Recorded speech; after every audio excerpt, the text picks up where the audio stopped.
இந்த சந்தர்ப்பத்திலே எல்லா அந்த அனர்த்தத்தை எதிர்கொள்ளும் போது பல குறைபாடுகள் ஏற்பட்டிருப்பதை நாங்கள் ஏற்றுக்கொள்ளத்தான் வேண்டும்.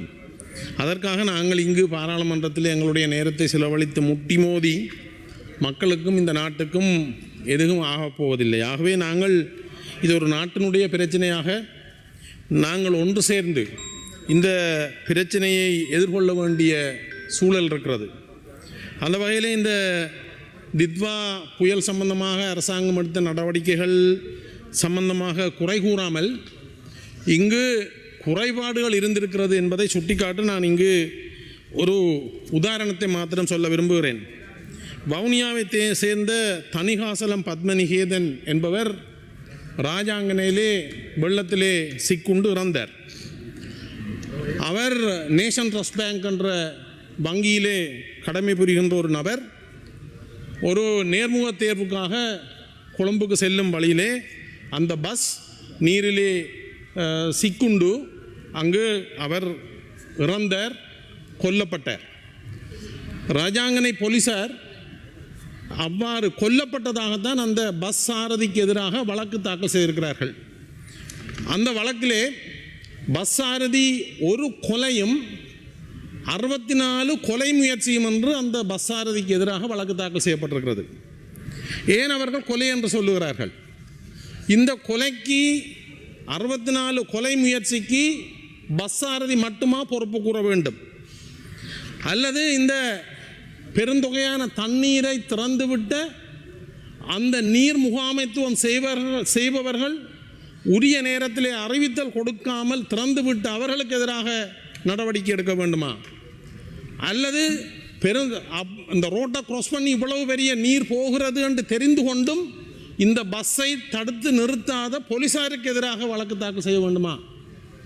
அல்லது நாட்டிலே இப்படி ஒரு பாரிய அனர்த்தம் ஏற்பட்டிருக்கின்ற வேளையிலே ஒரு நேர்முக தேர்வுக்காக யாழ்ப்பாணத்தில் இருந்து ஒரு நபரை, ஒரு குடும்பத் தலைவனை கொழும்புக்கு அழைத்த அந்த வங்கி முகாமைத்துவம் மீது நடவடிக்கை எடுப்பதா?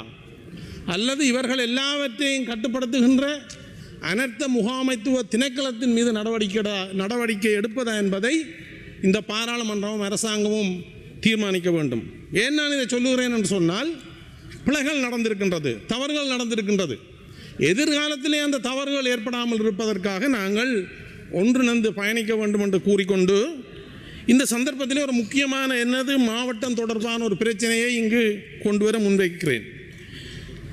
எங்களுடைய அமைச்சரவை நேற்று வவுனியா மாவட்டத்திலே கிவிலு ஓயா நீர்த்தேக்கம் என்ற ஒரு நீர்த்தேக்கத்தை அமைப்பதற்கான அமைச்சரவை அங்கீகாரத்தை நேற்று வழங்கியிருக்கிறது. உங்களுக்கு தெரியும், 1964-68 ஆண்டுகளிலே மகாவலி எல்வலயத்தை அமைப்பதற்காக UNDP, FAO நிறுவனங்கள் சேர்ந்து ஒரு திட்டத்தை தயாரித்து 1983 ஆண்டு அந்த மகாவலி எல்வலயத்திலே சிங்கள மக்களை கொண்டு வந்து குடியமர்த்தினார்கள். ஒரு பாரிய நீர்த்தேக்கத்தை அமைத்து இந்த மகாவலி தண்ணியின் ஊடாக பாரிய ஒரு திட்டத்தை கொண்டு வரும்போது அந்த பிரதேசத்திலே வாழுகின்ற ஏனைய மக்களை குடியமர்த்தாமல் நாட்டினுடைய ஏனைய பகுதிகளிலிருந்து சிங்கள மக்கள் அங்கு கொண்டு வந்து குடியமர்த்தப்பட்டார்கள். அந்த குடியமர்த்துவதற்கான காரணமாகத்தான் மகாவலி எல்வலயம் என்ற பெயர் அங்கு சூட்டப்பட்டது. அவர்களுக்கு தெரியும், இந்த பிரதேசத்துக்கு மகாவலி தண்ணியை கொண்டு வர முடியாது. ஆனால் அந்த நேரத்திலே இந்த குடியேற்ற நோக்கத்துக்காக அரசாங்கம் சொன்னது 83 ஆண்டு NCP கனலின் ஊடாக மகாவலி தண்ணியை வவுனியாவுக்கு கொண்டு வருவோம் என்று சொல்லி, வவுனியாவின் ஒரு பகுதி, முல்லைத்தீவு ஒரு பகுதியை எடுத்து மகாவலி எல்வலயம் என்று சொல்லி 2 லட்சம் ஹெக்டேயர் நிலத்தை அபகரித்து அங்கு குடியேற்றம் செய்தார்கள். இப்போதும் அங்கு வாழுகின்ற மக்கள் இனம் பெருகி அவர்கள் பலர் அங்கு இருக்கிறார்கள். பல ஆயிரக்கணக்கான குடும்பங்கள் இப்போது வாழ்ந்து வருகிறார்கள். 83 ஆண்டு குடியமர்த்தப்பட்டவர்கள். இப்போது அவர்களுக்கு நீர் பற்றாக்குறை இருக்கிறது. அந்த நீர் பற்றாக்குறையை மகாவலியில் இருந்து தீர்க்க முடியாது என்ற காரணத்தினாலே 2011 ஆண்டு இந்த கிபிலு ஓயா திட்டத்தை அந்த நேரம் இருந்த அரசாங்கம் அறிமுகம் செய்தது. அது பேப்பர் திட்டமாகவே, நடைமுறைக்கு வராத திட்டமாக இருந்தபோது இப்போது இந்த என்பிபி அரசாங்கம் 2500 மில்லியன் ரூபாக்களை இந்த பாதீட்டிலே வரவு செலவு திட்டத்திலே ஒதுக்கி மொத்தமாக 27,000 மில்லியன் ரூபாய்களை செலவழித்து இந்த கிவிலோயா திட்டத்தை நடைமுறைக்கு கொண்டு வர எத்தனிக்கிறார்கள். இந்த கிவிலோயா திட்டத்தின் ஊடாக ஏற்கனவே அங்கிருக்கின்ற 700 ஹெக்டேயர் நிலப்பரப்பில் 2 போகம் செய்வதற்கான நீரையும் புதிதாக 1700 ஹெக்டேயர் நிலத்தை வயல் நிலமாக மாற்றி இன்னும் மீண்டும் குடியேற்றத்தை செய்வதற்கான ஒரு திட்டமாக இது கொண்டு வரப்பட்டிருப்பதாக இந்த திட்ட முன்மொழிவிலே சொல்லப்பட்டிருக்கிறது. ஆகவே இந்த கிவிலோயா திட்டத்தை நடைமுறைப்படுத்துவதன் ஊடாக මන්ත්‍රීතුමනි තව විනාඩි 2ක කාලයක් පමණයි ඔබතුමාට තියෙන්නේ. இந்த கிவிலோயா திட்டத்தை நடைமுறைப்படுத்துவதாக இருந்தால் எங்களுடைய மாவட்டத்திலே பாதிய பிரச்சனைகள் ஏற்படும். அதாவது எங்களுடைய இந்த கிவிலோயா திட்டத்தினுடைய நீரேந்து பகுதி வவுனியா வடக்கு பிரதேச செயலாளர் பிரிவுக்குள்ளே வருகின்றது. அதற்காக 2021ஆம் ஆண்டு ஏற்கனவே மகாவலி எல்வலயத்துக்கு ஒதுக்கப்பட்ட காணிகளுக்கு மேலதிகமாக 6000 ஹெக்டேயர் நிலப்பரப்பை வனவள திணைக்களம் மகாவலிக்கு விடுவித்து கொடுத்திருக்கிறது.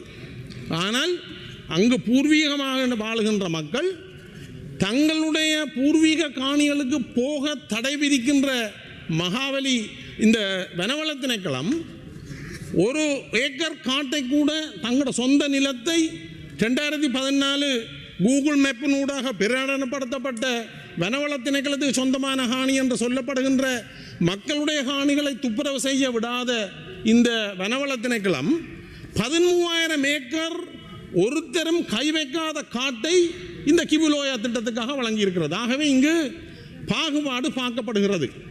இந்த கிவிலோயா திட்டத்தினுடைய நீரேந்து பகுதி வவுனியா வடக்கிலே பல பூர்வீக நிலங்களையும் குளங்களையும் வயல்களையும் ஆக்கிரமிக்க இருக்கின்றது. ஆனால் பயன்பெற போகின்றவர்கள் இந்த குடியேற்றவாசிகள். ஆகவே எங்களுடைய வவுனியா மாவட்டத்திலே முல்லைத்தீவு மாவட்டத்திலே நீர் பிரச்சனை உள்ளவர்களாக கூடிய நீர் தேவைப்படுபவர்களாக இந்த மகாவலி எல்வலயத்தை மாத்திரம் சொல்லுகிறார்கள். அங்கு பூர்வீகமாக வாழுகின்ற மக்களுக்கு நீர் இல்லை, அதை கவனிப்பதற்கு ஆக்கள் இல்லை. ஆகவே நான் இந்த அரசாங்கத்திடம் சில கேள்விகளை நான் கேட்க விரும்புகிறேன். ஜனாதிபதி தேர்தலில் நீங்கள் முன்வைத்த அறிக்கையில் மாற்றும் செயற்பாட்டுக்கு முற்றுப்புள்ளி வைக்கப்படும் என்ற உங்கள் வாக்குறுதியை மீறுகிறீர்களா? கடந்த அரசாங்கங்களின் எண்ணிக்கையில் சிறுபான்மையாக இருந்த மக்களின் வாழ்வுரிமையை பறிக்க எடுத்த நடவடிக்கைகளை நீங்களும் தொடர விரும்புகிறீர்களா? நாட்டின் உற்பத்தி பொருளாதாரத்தில் சிறுபான்மை மக்களின் பங்களிப்பு வேண்டாம் என எண்ணுகிறீர்களா? பாரிய நீர்ப்பாசன திட்டங்களை நடைமுறைப்படுத்தும் போது சிறுபான்மை மக்கள் புறக்கணிக்கப்படுவதையும் சிங்கள மக்கள் மட்டும் அங்கு குடியேற்றப்படுவதையும் நீங்கள் தொடர விரும்புகிறீர்களா? இந்த நாட்டிலே இனவாதம் மதவாதம் ஊழல் இல்லாத ஒரு ஆட்சியை நீங்கள் கொண்டு வருவீர்கள் என்று எங்களுடைய நம்பிக்கை நீங்கள் முன்னெடுக்கப் போகிறீர்களா என்று கேட்டுக்கொண்டு இந்த கிவிலோயா திட்டம் சம்பந்தமான இந்த ஆவணத்தை நான் சபைக்கு பாரப்படுத்துகிறேன். நன்றி. செய்திகளுக்காக எமது யூடியூப் தளத்தை சப்ஸ்கிரைப் செய்யுங்கள்.